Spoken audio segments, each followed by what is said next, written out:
La historia de los papas de la Iglesia Católica está teñida de crímenes, traiciones, secretos y misterios. Son muchos los teólogos que hablan de una batalla en el interior de la institución que se viene librando desde hace siglos. Y los sumos pontífices no estarían exentos de esas luchas. La Santa Sede e la Curia romana avevano degli enormi problemi interni. ¿Cuáles son los crímenes y pecados que estuvieron ocultos durante siglos en el Vaticano y hoy comienzan a ver la luz? Hubo sacerdotes que cometieron el delito terrible de la pedofilia y entonces esto dañó mucho a la Iglesia por el hecho de que quería de alguna manera ocultarse. Papa Benedetto XVI potesse finire in un attentato. ¿Cómo se establece la estructura de poder de estos hombres que gobiernan la fe de millones de personas alrededor del mundo? La Chiesa Cattolica attraverso i secoli si dà una struttura monarchica, imperiale, in cui il Papa comanda su tutti. ¿Fueron siempre los papas de la Iglesia Católica hombres de fe y humildad? ¿O pudieron ser personajes ambiciosos y deseosos de poder? Certi papi sono stati troppo amici di dittatori, capi di Stato sanguinari. La verdad detrás de los papas. Divinidad cercana al Todopoderoso. ¿Fieles representantes de Dios en la tierra? ¿O perfectos impostores escondidos detrás de los anchos muros del Vaticano?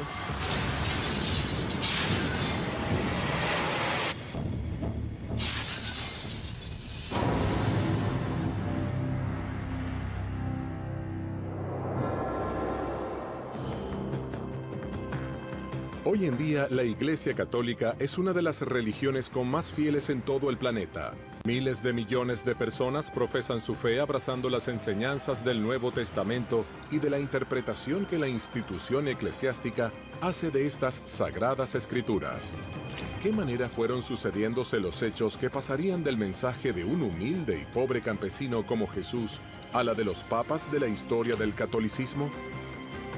Pedro, según la tradición, es el fundador, digamos, el primer papa a quien Jesucristo encomendó la fundación de la iglesia. Jesús le va a decir a este hombre llamado Simón Bar Yoná, tú serás desde ahora la piedra. Es decir, ahí nace el nombre Pedro. Pedro es una palabra derivada del griego que quiere decir piedra. Y tú serás la base de mi comunidad. En griego, eclesia. De ahí va la palabra iglesia. A ti te daré las llaves del cielo. Todo lo que tú prohíbas sobre la tierra será prohibido en el cielo. Todo lo que tú permitas en la tierra será permitido en el cielo. Desde los propios orígenes del movimiento de Jesús es precisamente un mensaje orientado a los outsiders, es decir, a las clases que precisamente no están asociadas con el poder. Eso es lo que caracteriza a Jesús. Pedro va a ser considerado tradicionalmente el primer obispo de Roma porque es el primero que está enfrente de la comunidad clandestina de los creyentes. Entre el año 303 y 311, los cristianos padecerían la más sangrienta persecución oficial del imperio. ¿Qué clase de prédica proclamaba Jesús, capaz de alterar incluso a las máximas autoridades del imperio romano? Es un mensaje dirigido al pueblo, dirigido a las prostitutas, dirigido a las mujeres, dirigido precisamente a los que eran rechazados por el cuerpo central, incluso por aquellos que no se habían beneficiado del poder. Y precisamente por eso estaba inherente el peligro que representaba un movimiento como el de Jesús para las clases gobernantes.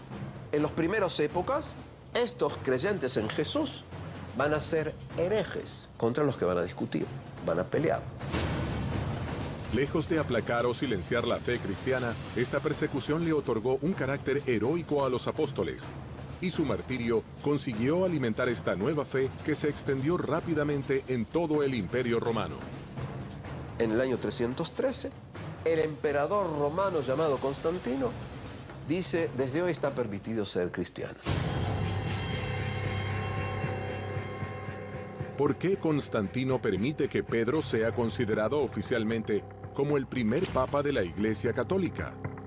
Es de algún modo un emperador acorralado por las guerras internas, por todos los celos que están detrás del imperio Y él mismo se da cuenta que lo estúpido es perseguir a los cristianos, que lo que hay que hacer es justamente con esa gente que se está extendiendo, con ese mensaje tan raro, tan extraño, que convierte a Raimundo y todo el mundo, seguirlo y más que todo, oficializarlo.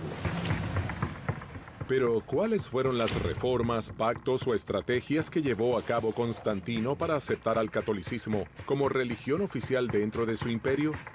Convenía decir que Constantino se había convertido, porque era más fácil el trabajo y él podía tener más poder sobre los pueblos que así lo habían decidido. Se va a acercar a los grupos cristianos, va a convivir con ellos y retoma mucho de su ideología y de su teología para hacer la suya. Teóricamente el cristianismo podría no haber nacido, pero nació y pasó a ser ganador. Recuerda que hoy en día se considera que aproximadamente 2 billones de personas, es decir, 2.000 millones de personas, son de origen cristiano, tanto si son creyentes como no. ¿Cómo es que un hijo de un carpintero que predicaba descalzo hoy sea representado por autoridades de altísimo poder económico y rodeados de lujo? ¿Qué menciones a estas figuras se pueden encontrar dentro de las páginas del libro sagrado? No hay mención al papado. Las menciones son esas ambiguas que el papado dice que refieren a él. El hecho de darle las llaves del reino celeste, el hecho de que Jesús lo elige por sobre los demás discípulos. Ahora, esto es una construcción papal del origen del papado, pero si yo leo la Biblia no tengo por qué pensar que ahí tiene que haber un Estado Vaticano. ¿Cómo se instauró la figura del Papa y de qué manera eran elegidos? Durante los primeros 3 siglos de desarrollo del cristianismo, elegían, digamos, aquella gente que le mereciera respeto para dirigirlos, llamándose papas también, pero como un apelativo cariñoso, ¿no? Que no implicaba en sí un sentido de la autoridad como lo conocimos después. ¿Cuándo se construye el papado? Es un fenómeno tardo, antiguo y medieval. No tiene que ver con Jesús, no tiene que ver con el cristianismo inicial. Es un fenómeno posterior. Il grande passaggio interviene nel IV secolo d.C., quando il cristianesimo, che era una religione perseguitata, diventa religione di Stato. Nel momento in cui diventa come uno Stato, assume moltissime caratteristiche dell'impero romano. El cristianismo nace del Imperio Romano. El Imperio Romano es una sociedad jerárquica. No nace de la nada. Los sujetos que son parte de este cristianismo, que van a crearlo, son sujetos que viven en una sociedad jerárquica. Entonces, no es que era pura hasta che el Estado romano la absorbió y la pervirtió. E nel Medioevo abbiamo dei papi come Gregorio VII, sotto cui c'è un documento che si chiama Dictatus Papae, in cui si afferma che il Papa è superiore a tutti i monarchi della terra. Ecco perché c'è il triregno, questa specie di corona che ha 3 corone per dimostrare che il Papa è superiore ai re ed è superiore agli imperatori. Altri papi come Innocenzo III proclamano la superiorità del Papa su tutti i regni del mondo. Al emperador se le llamaba en Roma il Pontefice Maximum, el máximo puente con la divinidad. Los romanos creían que el emperador era un hombre Dios que se comunicaba como un puente, pontefice, con los grandes dioses. ¿Cuándo va a empezar a llamársele al Papa igual que al emperador romano? Exactamente en el siglo IV. Si la religión católica logró institucionalizarse dentro del Imperio Romano, ¿cuáles fueron las simbologías que adoptó para mimetizarse con el poder imperial? Lentamente i papi indossano anche i vestiti degli imperatori, il mantello rosso, le scarpe di porpora. La stola indicava il potere delle chiavi, cioè il potere del Papa di essere anche capo di Stato. Los símbolos tradicionales de los líderes de la Iglesia Católica se encuentran con el papado de Francisco. ¿Qué reforma adopta este papa respecto a los gestos que mantenían sus antecesores? Lui, con un gesto solo, si è spogliato di tutto, cioè si è spogliato di 16 secoli di tradizione. La faccia funerea, bianca e trasudante sudore del cerimoniere che aveva in braccio la stola del Papa. Dicono le voci che cercarono di convincere il Papa di mettersi le scarpe rosse e la mantella e il Papa rispose che se le piacciono così tanto se le metta lei. Questo Papa ha cominciato a porre dei gesti coerenti con il suo nome, perché il nome che ha assunto di Francesco non è un nome papale, ma è una condanna per lui. Existen siglos de historia detrás de la construcción del primer papa del catolicismo, con supuestos momentos de oscuridad y tramas secretas que atravesarían la metamorfosis actual del Santo Pontífice. Los líderes de la Iglesia Católica Apostólica Romana son alabados por sus fieles como representantes directos de Dios en la tierra. Pero, ¿es posible que los papas contemporáneos escondan acciones asociadas al pecado para la fe cristiana? ¿Tuvo acaso el Papa Juan Pablo II una amante que ocultó al poder del Vaticano? ¿Cuál fue el motivo de la renuncia del Papa Benedicto XVI? ¿Qué secretos salieron a la luz con la filtración de documentos conocidos como Vatileaks?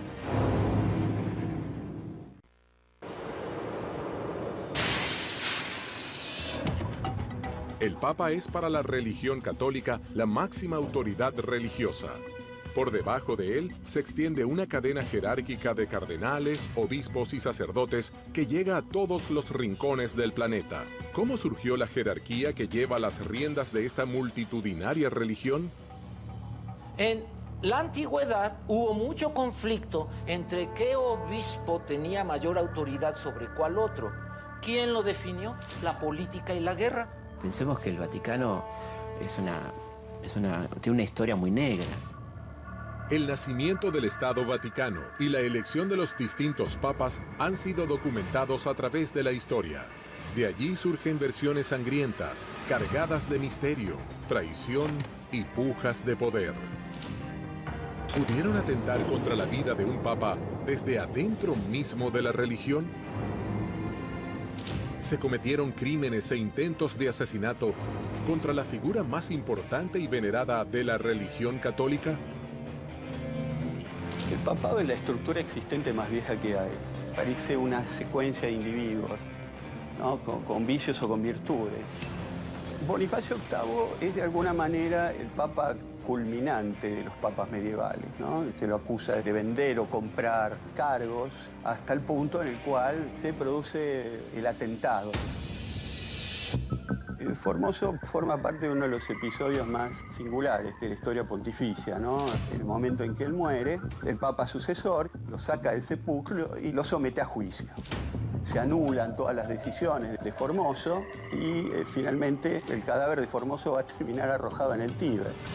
Esteban justamente tampoco termina muy bien, la facción contraria en su momento en este movimiento pendular político lo va a llevar también a terminar en la cárcel y estrangulado aparentemente por los carceleros.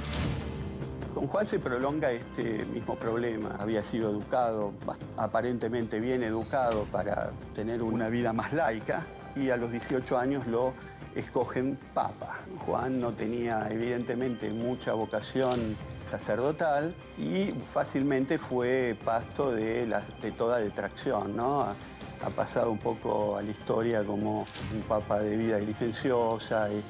Se ha dicho que había muerto precisamente mientras estaba en medio de una orgía. También es un buen ejemplo de lo que implicó los avatares del pontificado en ese periodo tan difícil que acabo de mencionar. Hubieron muchos papas muy lejanos del pueblo. Esta tradición de intentar acercarse al pueblo la inicia Juan Pablo I. Le costó la vida. Juan Pablo II intentó, le costó un atentado y lo encerraron en un papamóvil. Se cometieron crímenes e intentos de asesinato contra la figura más importante y venerada de la religión católica. ¿Cuáles fueron los casos más resonantes de la historia papal vinculados a posibles homicidios? Juan Pablo I sabemos que fue un hombre muy comprometido en su época de sacerdote, con causas sociales, y cuestionando muy duramente aquella obra creada por Pío XII, que era el aparato financiero del Vaticano. Este cuestionamiento lo va a llevar a la muerte, ¿no?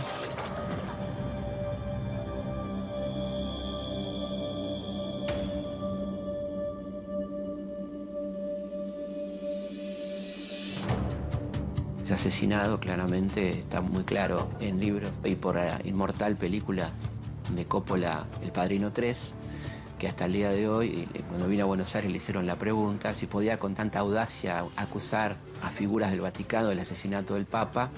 Le dijo, mire señor, hasta el momento no he recibido ningún juicio por este tema y supongo que el Vaticano tiene muy buenos abogados, ¿no? ¿Podrían estos hechos del pasado repetirse en la actualidad? ¿Por qué hay sectores que temen por la vida del Papa Francisco? ¿Cuáles son los motivos por los que cada vez más teólogos y especialistas opinan sobre un posible atentado contra este sumo pontífice? El Papa Francisco no vive ya en el Vaticano. Vive en un convento, en Santa Marta, ahí en Roma. Él dice que por humildad. Yo también creo que por seguridad. Porque está tocando intereses muy poderosos que es posible que intentaran dañarlo de alguna manera o que cambiara sus políticas. Los sectores que anteriormente habían estado en una crisis profunda se enfrentan a Francisco. Incluso estos sectores le dicen a Francisco, eres un papa herético. De ese tamaño está el asunto. De hecho, este papa está nombrando muchos cardenales que van a votar cuando él muera por el siguiente papa para que continúe la línea liberal. Y entonces ahorita hay una lucha de poder. Tiene muchas resistencias, muchos sabotajes ya abiertos. Tiene sectores de la intelectualidad conservadora y de los medios de comunicación que cuestionan. Pero Francisco no se ha amilanado, se siente solo. Ya hay un movimiento en la iglesia muy fuerte contra Francisco, en la iglesia Poder, ¿no? Es una persona que viene decidida a terminar con toda esa mafia. Y sabe que le va a costar mucho, que le puede costar la vida, ¿no? Asesinatos, tentativas de crímenes, traiciones y un sinfín de teorías conspirativas parecen estar enquistadas dentro de la curia papal a lo largo de su vasta historia. Pero no solo de muerte y delito están escritas estas páginas. ¿Qué misterios rodean la figura del Papa Juan Pablo II? ¿Mantuvo un romance con una mujer mientras ejercía el papado?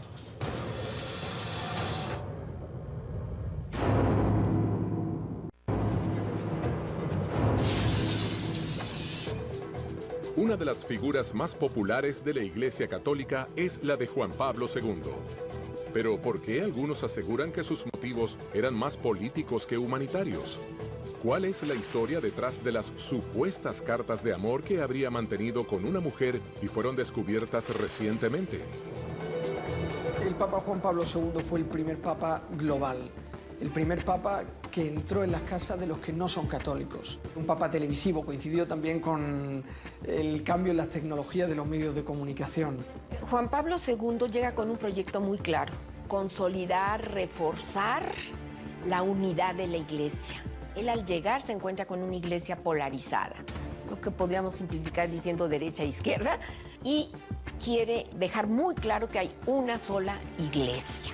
Giovanni Paolo II nel 2000 aveva pronunciato il grande atto di pentimento per gli errori e gli orrori commessi dalla Chiesa Cattolica attraverso i secoli, l'antisemitismo, le guerre di religione, l'Inquisizione. E Giovanni Paolo II aveva riunito nel 1986 ad Assisi tutti i capi delle religioni mondiali per pregare insieme per la pace. Queste cose avevano destabilizzato i conservatori che quindi volevano di nuovo un papato più tradizionalista. Fue fundamental cuando se transformó en el primer papa de la era moderna que llegaba a una sinagoga, el primero también que llegó a una mezquita, precisamente para destacar ese respeto que él consideraba era fundamental realmente para acercar a los seres humanos, para llevar a esa convivencia che passa a ser tan necessaria nel mondo in cui nos ha toccato vivere. Giovanni Paolo II ha regnato per quasi 28 anni e dunque è stato un regno lungo e in quel periodo di tempo è riuscito a strutturare tutto il suo potere in maniera quasi dittatoriale all'interno del Vaticano. Non c'era mosca che volasse senza che Giovanni Paolo II e il gruppo dei polacchi che governava il Vaticano non lo sapesse. La figura del Papa Juan Pablo II es considerada por muchos como una de las más recordadas de toda la historia, aunque también hay algunas voces que se levantan contra sus vínculos e influencia política. Un objetivo fundamental para Juan Pablo II en la década de los 80 es luchar contra el comunismo en todos los frentes y en todos los espacios. Y utilizar todas las armas, strumenti che pudieran contribuire alla causa. Tutto questo è stato travolto un po' dal suo essere polacco e quindi esponente di una chiesa particolarmente tradizionalista e anche particolarmente anticomunista. ¿Cuál era el motivo de sus viajes por el mundo? ¿Tenían un fin humanitario o, como algunos opinan, lo que realmente buscaba era influencia y poder político? Por ejemplo, hacer una alianza con el presidente Reagan, con Thatcher en Inglaterra y apoyar el movimiento Solidaridad, este movimiento sindical de Lech Walesa, y contribuir en términos económicos, en términos políticos, a la caída del comunismo en Europa del Este y en la Unión Soviética.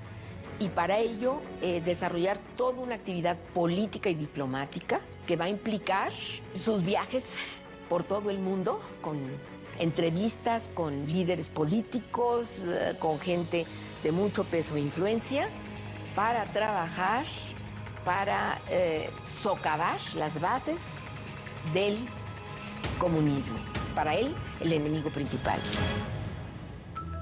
No solo sus vínculos políticos eclipsarían e iniciarían un debate sobre la imagen de Juan Pablo II. Su imagen también se vería empañada por quienes sostienen la hipótesis de que habría tenido una amante durante años. Recientemente se encontraron unas 350 cartas escritas entre Juan Pablo II y una filósofa polaco-americana llamada Anna Teresa Tymieniecka. Las cartas entre Ana Teresa y Juan Pablo II son parte de una tradición eclesiástica muy antigua. San Pablo estuvo muy acompañado de Santa Cleta. Hoy no nos llegaron esos textos porque fueron excomulgados por la Iglesia en el año 325. San Juan de la Cruz y Santa Teresa de Ávila va a ser otra pareja dentro de la tradición eclesiástica que mantenían una comunicación epistolar muy rica, muy incluso a veces romántica, de acompañamiento. Pienso que esas cartas sean reales, sean verdaderas, porque además fueron tomadas en consideración durante el proceso. Un carteo demuestra, de un lado, el gran respeto del Papa Juan Pablo II hacia la mujer como tal. O sea, tener una persona amiga con la cual uno se cartea no quiere decir querer hacer sexo. Para una sociedad que sigue asociando el sexo con el pecado, la relación erótica con el mal, casi siempre espera ministros de culto que estén alejados de ese tipo de pasiones humanas. Y a mí me parece lo que hubo entre Ana Teresa y el Papa Juan Pablo II era amor. Y el amor no necesariamente tiene sexo, tiene amor. De lo que recuerdo, se hablaban temas teológicos, se hablaban temas filosóficos, y una de las últimas cartas que Juan Pablo II le escribió incluso le regala un escapulario de la Virgen del Carmen. No sé si esta señora era creyente o no, pero en fin, demuestra que era una relación de un nivel muy alto. En una de sus cartas, fechada en el año 1976, Juan Pablo II escribiría: «Querida Teresa, he recibido las 3 cartas. Escribes sobre estar rota por dentro, pero no pude encontrar una respuesta a estas palabras». Y en una carta del 10 de septiembre de 1976, le envía un escapulario y añade: «La dimensión en la que acepto y te siento en todo tipo de situaciones, cuando estás cerca y cuando estás lejos». Me lo augurerei per loro di nuovo, cioè siccome non ci vedrei niente di male o di deprecabile, se è successo tanto meglio, ma di più. Que Juan Pablo II haya tenido un amante me parece casi de fábulas, una cosa absolutamente irreal. Con muchas opiniones divididas, la verdad sobre la relación seguirá siendo un misterio. Más allá de la polémica, el Papa Juan Pablo II se transformó en un personaje que atravesó fronteras y construyó puentes interreligiosos. Tanto es así que fue canonizado unos años después de su muerte. ¿Quién lo sucedería? Una volta morto l'imperatore e una volta eletto un papa più fragile e meno carismatico di Giovanni Paolo II, cioè Benedetto XVI, tutte le lotte e gli asti per la gestione del potere, per il controllo delle ricchezze economiche, per il controllo degli appalti, oltre a scontri dottrinari, sono esplosi. ¿Qué se sabe verdaderamente del papado de Benedicto XVI? ¿Cuáles fueron los motivos de su histórica renuncia? ¿Qué escándalos se encontraron en la filtración de los famosos documentos secretos conocidos como los Vatilix?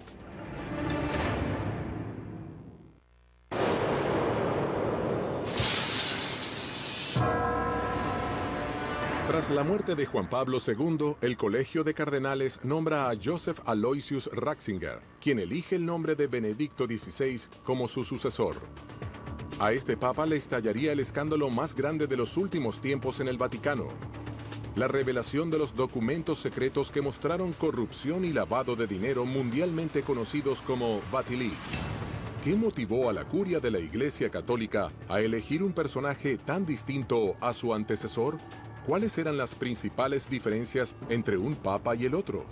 ¿Por qué teólogos y especialistas creen que la estrategia diseñada por el Vaticano no tuvo los efectos buscados? ¿Cómo impactó la decisión dentro de la Santa Sede y alrededor del mundo con sus millones de fieles? Al revés, digamos, y a diferencia de Juan Pablo II, que era una gente muy carismática, que se movía de maravilla con los medios.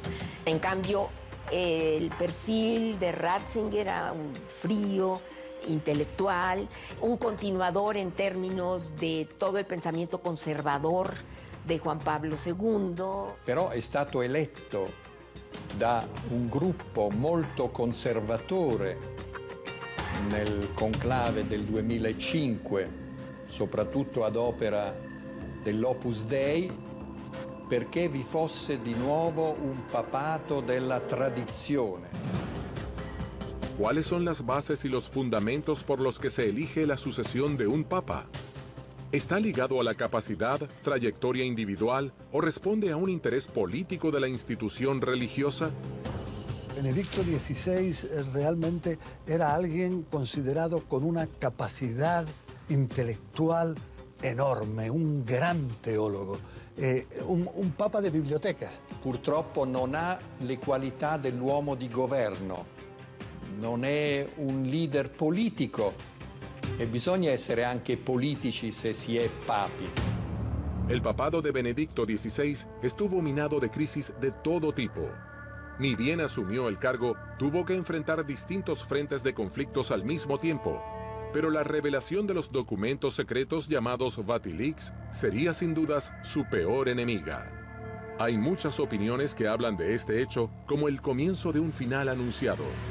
E quindi il suo pontificato è stato segnato da moltissime crisi con il mondo islamico per il discorso di Ratisbona, crisi con il mondo ebraico perché aveva tolto la scomunica ad un vescovo antisemita del movimento lefebvriano, crisi con il mondo della scienza, perché aveva detto che i preservativi favoriscono l'AIDS, l'HIV, crisi con i cattolici stessi, perché aveva dato spazio proprio ai nemici del concilio, e cioè al dialogo con il movimento cismático di Lefebvre. Los principales conflictos a los que se enfrentó Ratzinger tuvieron su origen desde el pontificado de Juan Pablo II. Uno que para mí me parece central, porque es el eje de flotación de una institución religiosa, es el que tiene que ver con la pederastia. Esos escándalos, desde fines del siglo XX, empiezan a ser conocidos, ¿verdad? En Estados Unidos hay demandas ya muy fuertes contra la Iglesia Católica. En el Vaticano, los grupos conservadores que pertenecían a la generación de Juan Pablo II mantenían una estructura de poder, de privilegios, que empezó a resquebrajarse precisamente por las presiones y los escándalos internacionales de pederastia. Eso provoca el crack al interior de la curia romana y hay una lucha interna de poder. Ahí comenzaron a salir a la luz distintos casos de sacerdotes que habían cometido delitos de ese tipo, y entonces esto dañó mucho a la Iglesia por el hecho de que existía la impresión en amplios círculos de que quería de alguna manera ocultarse esos delitos. Aunque hacía 600 años que ningún papa dejaba su cargo, Benedicto XVI comenzaba lentamente a transitar un camino que lo dejaría sin salida. De todas las crisis, fue una en particular lo que lo haría renunciar a su puesto indeclinablemente. También le estallan crisis en la cuestión de las finanzas del Vaticano, de las cuales públicamente se va a conocer a través de los famosos Vatican Leaks. Esa sustracción de documentos a través de su camarlengo, que es una gente muy cercana, aparecen todas estas cuestiones que tienen que ver incluso hasta con lavado de dinero, ¿no? Y de qué se hace, en qué se gastan los dineros del Vaticano.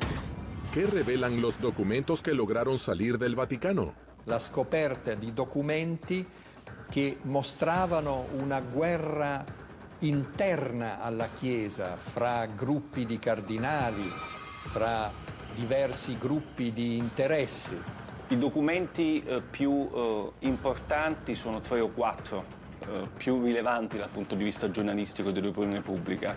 Alcune lettere sono le lettere che Viganò, che al tempo era il segretario del governatorato del Vaticano, un monsignore molto importante, spediva all'allora segretario di Stato Tarcisio Bertone per spiegare che c'erano stati, a suo parere, dei gravi atti di corruzione all'interno del Vaticano. Los dineros del Vaticano están invertidos incluso en empresas, ¿no? Por ejemplo, que fabrican anticonceptivos, por decir algo, ¿no?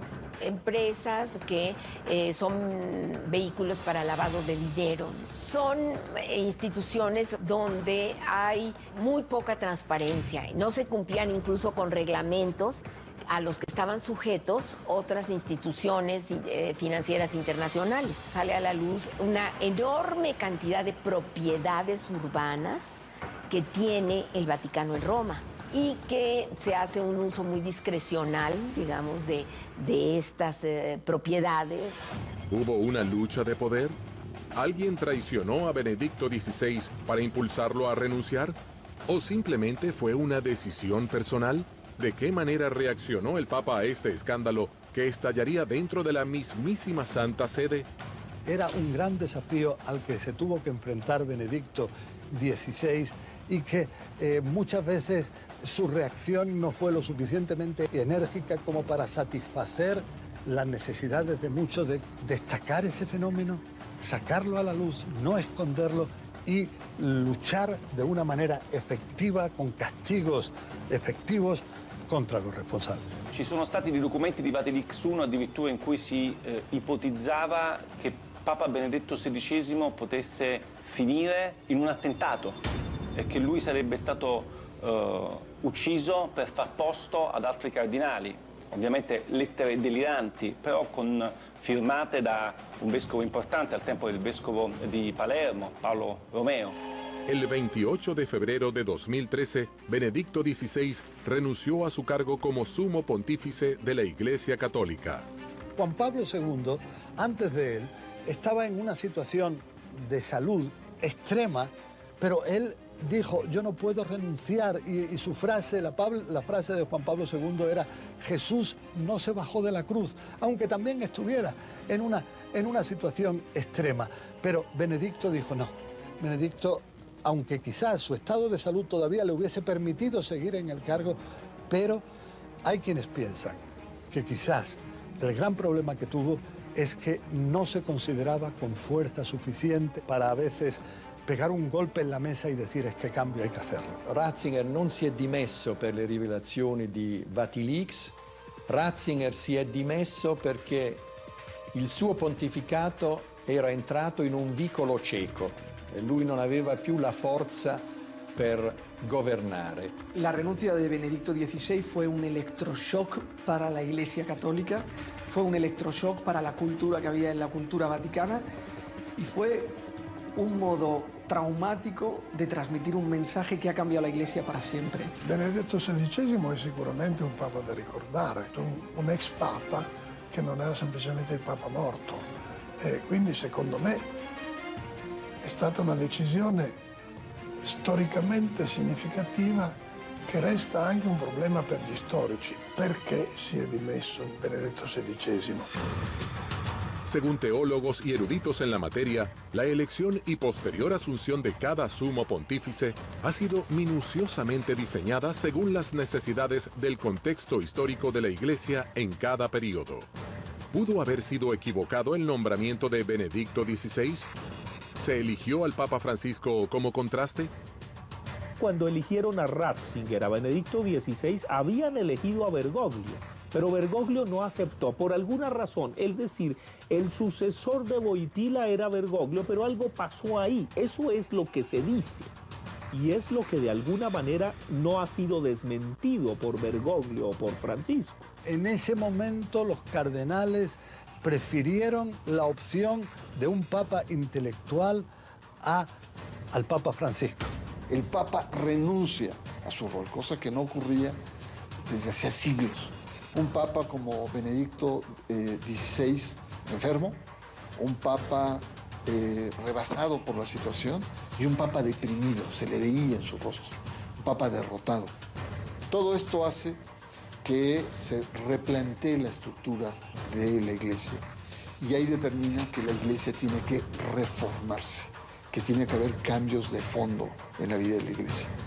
Y por lo tanto, el perfil de Mario Bergoglio, que es un perfil profundamente sudamericano, cercano al europeo, jesuita, asciende a el papado. Las dudas sobre la renuncia de Benedicto XVI seguirán siendo motivo de debate. ¿Tiene el único expapa vivo en la faz de la Tierra la respuesta histórica de los motivos de su remisión? ¿Se habrán revelado todos los documentos del Vatilic? ¿O hay más misterios y traiciones, secretos y pecados que nunca se conocerán? ¿Qué cosas cambiarían en el Vaticano a partir de la elección del Papa Francisco?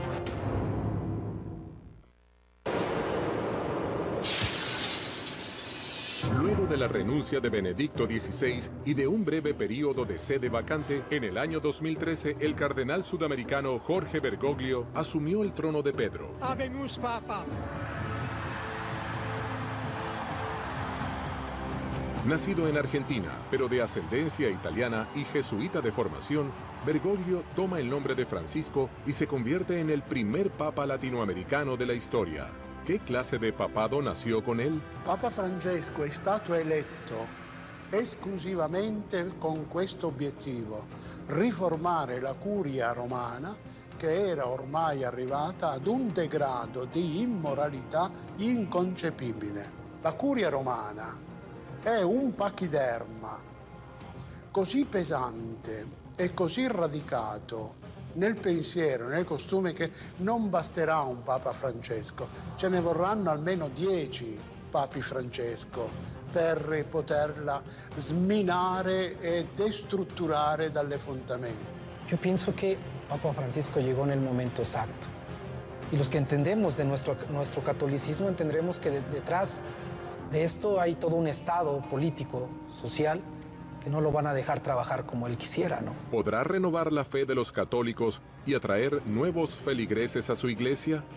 Yo creo que Francisco lo que está haciendo es desafiándonos a vivir el Evangelio. La misma presencia de él es bondad, es Evangelio.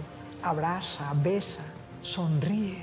Es el caso con el Papa Francisco, que no solo capta adhesiones en el mundo católico, y no tantas, pero muchísimo más fuera del mundo católico, en ex socialistas, ex comunistas, ex progresistas, que hoy no tienen donde representarse en ningún partido, en ningún grupo, y encuentran en él un liderazgo impensado hace 40 o 50 años.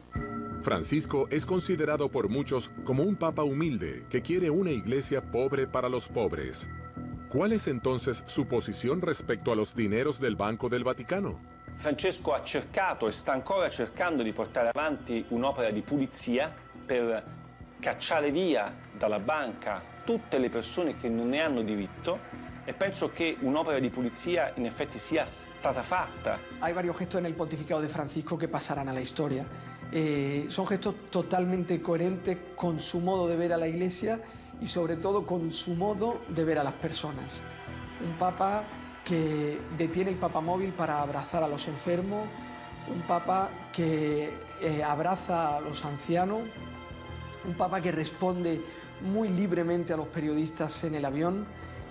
Yo creo que el Papa está cambiando la Iglesia Católica con estos gestos. Una imagen del Papa Francisco vale más que 1000 homilías. El Papa hoy se acercaría a los temas de actualidad con una mirada conciliadora. ¿Será esta una oportunità di cambio para la Iglesia? Voglio vedere come andrà a finire la rivoluzione di Francesco, perché, come dire, c'è nel pontificato di Francesco certamente un elemento di riduzione del peso della Chiesa, di riduzione del potere, della presenza estemporale, che secondo me è importantissima per salvare la fede dei pochi credenti ancora esistenti. Quello che Francesco sta facendo e che io guardo con simpatia, ma anche con timore e tremore, come direbbe Kierkegaard. El Papa Francisco es un nuevo cantante de una canción que ya estaban cantando los otros papas. La canción es la misma, pero el cantante hace que parezca una canción mucho más... Bueno, son los ritmos latinos, es un papa con corazón latino que convierte esta melodía en un ritmo mucho más pegadizo. Con más de 2000 años de historia, un sinfín de misterios y secretos aún hoy se esconden bajo los fuertes cimientos del Vaticano. Las verdaderas causas de los papas asesinados, la renuncia de Benedicto XVI, la relación de Juan Pablo II con una mujer polaca y la filtración de los documentos Vatilix I y II son solo algunos de ellos. La historia de los papas de la Iglesia Católica edita cada día un nuevo capítulo con una sucesión de líderes que hoy tiene al Papa Francisco escribiendo sus propias páginas.